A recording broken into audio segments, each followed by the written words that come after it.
শুভ সন্ধ্যা বন্ধুরা, বড়দের প্রণাম আর ছোটদের ভালোবাসা জানিয়ে একটা রেসিপি নিয়ে এলাম সন্ধ্যা চা খাবারের জন্যে। তার কী রেসিপি করব সেটাই শেয়ার করছি। সন্ধ্যায় জমিয়ে চা খাবার জন্যে একটা নাস্তা করে নিচ্ছি। এই যে নিয়ে নিয়েছি ময়দা, এখানে এই যে 300 গ্রামের মতো আমি ময়দা নিয়ে নিলাম।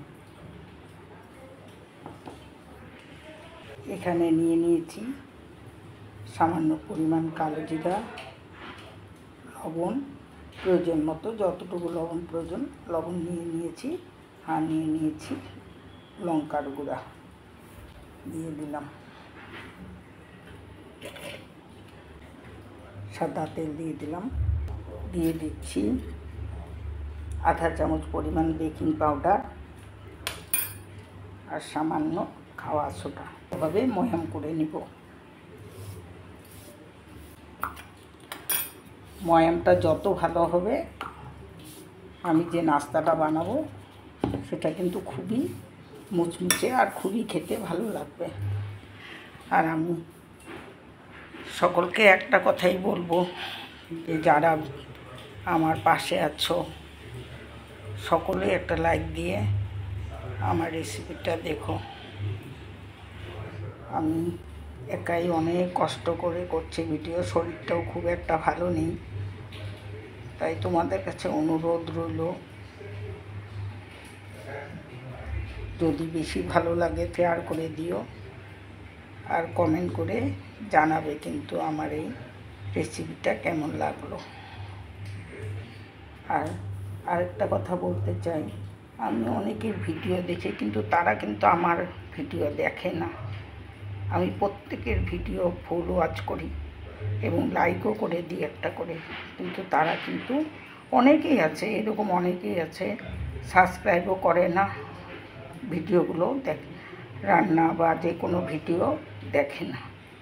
কারণটা বুঝতে পারি না, কারণ আমিও তোমাদের যাতে উপকারে আসি আর তোমরাও যাতে আমার উপকারে আসো, এইটুকুই তো। উভয়কে সহযোগিতা না করলে আমরা কীভাবে এগিয়ে যাব বলো।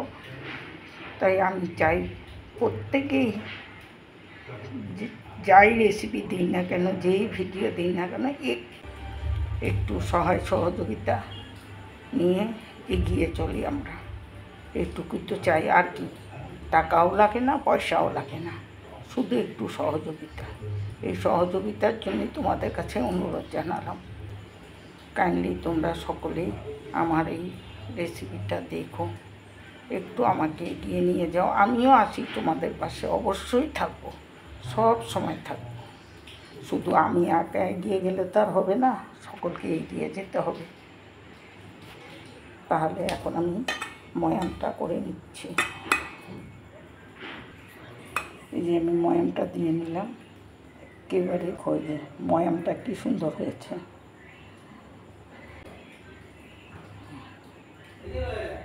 ডলা লাগে বুঝতে পারবো যে ময়ামটা হয়ে গেছে। এখন আমি একটু একটু করে জল দিয়ে আর ময়দার ডোটা করে নেব। ময়দার ডোটা তৈরি করে নিলাম, 15 মিনিটের মতো রেস্টে রেখে দেব। 15 মিনিট পর ফিরে এলাম। নাস্তা বলতে আমি আজকে কুচো নিমকি বানাবো, কয়েকটা বড় নিমকিও করবো। আমি আগে থেকে বসিয়ে রেখেছিলাম ফ্রাই প্যান, দিয়ে দিচ্ছি সাদা তেল। এখন আমি কুচো নিমকি করে নিচ্ছি,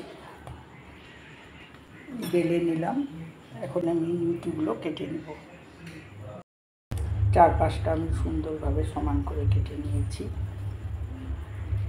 এখন আমি নিমকিগুলো কেটে নেব। এই যে এখন আমি কুচো নিমকিগুলো কেটে নিলাম।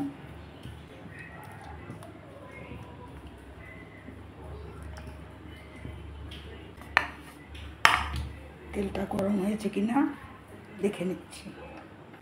তেলটা গরম হয়ে গেছে, যে ছেড়ে দিচ্ছি নিমকিগুলো।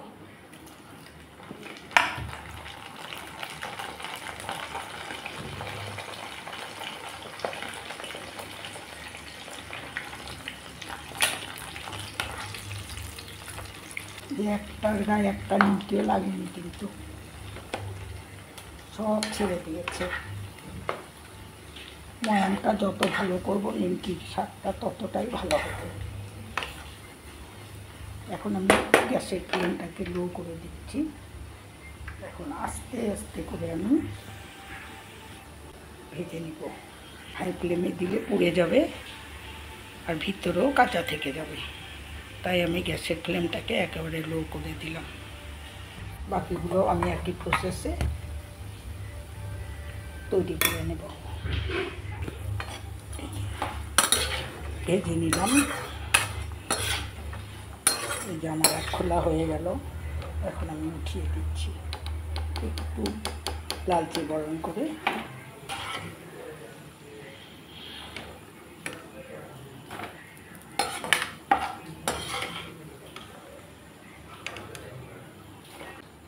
বাকিগুলো আমি একই প্রসেসে ভেজে নেব। এই যে করে নিলাম কুচো নিমকি, একদম নয়, একদম ফুসফুসা।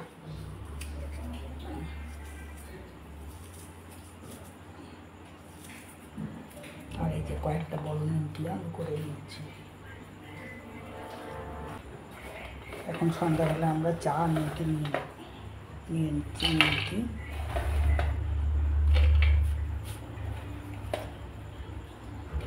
নিয়ে নিলাম, চা আর কুচো নিমকি আর বড় নিমকি। তাহলে তোমরা যারা এখনো পর্যন্ত আমার সাথে আছো তাদেরকে জানাই আমার অসংখ্য ধন্যবাদ আর প্রাণ ভরা ভালোবাসা। আর যারা সাথে আছো কিন্তু একটা সাবস্ক্রাইব করতে হয়তো ভুলে গেছো, তারা একটা সাবস্ক্রাইব অবশ্যই করে দিও। তোমাদের এই সাবস্ক্রাইব আর এই লাইকটাই আমার অনেক দূর এগিয়ে নিয়ে যেতে পারবে। সকলেই ভালো থাকো। তাহলে আবার নতুন ভিডিও নিয়ে তোমাদের সামনে চলে আসবো। আজ এ পর্যন্ত।